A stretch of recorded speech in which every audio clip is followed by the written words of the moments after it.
Hello guys, so nakoy nakita nga video. So naka-order gid ko ani sa Shopee. So it is a map. So map na siya nga pwede nimo gamiton sa inyong kitchen, sa lababo, sa table, sa mirror, sa inyong gasol, sa door. So very good kay siya multitasking nga map. So then mas easy gid pud siya gamiton. So tag 55 siya ang map. Tapos, napod siya extra pod. Pwede pod ka mag-order og extra nga map head. So, muna siya guys. Naabot na akong gi-order. So, muna siya ang map head. Tingmo po ni siya ang holder sa map.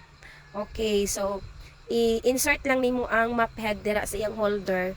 So, dali ra gyud kay siya asimbolon guys. So, bisag unsa or bata magasimbol ani dali ra kaayo.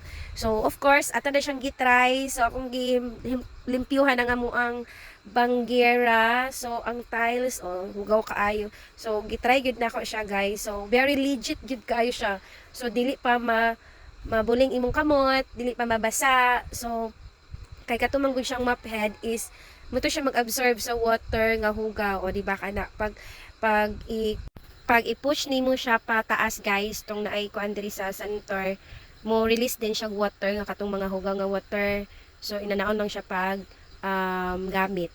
Pwede gud siya magamit bisag asa guys. So pareha sa sample nga video kaganina sa iyang gigamit sa mirror, sa lababo, ay sa gasol and sa table, sa dingding pod pwede gud kayo siya. Very easy po din siya nga gamiton. So nag-order ko isa lang. So wala ko nakabantay nga pwede din mag-order og extra mop head.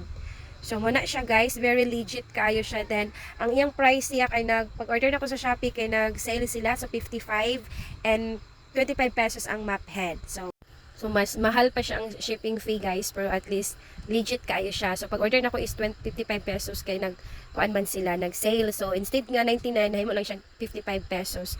Plus shipping fee din guys, nahimo na rin siyang 110. So, pwede ka po nimo i-additional lang imo extra map head. So, thank you for watching guys. So, don't forget to share and like sa atong video and follow sa atong page.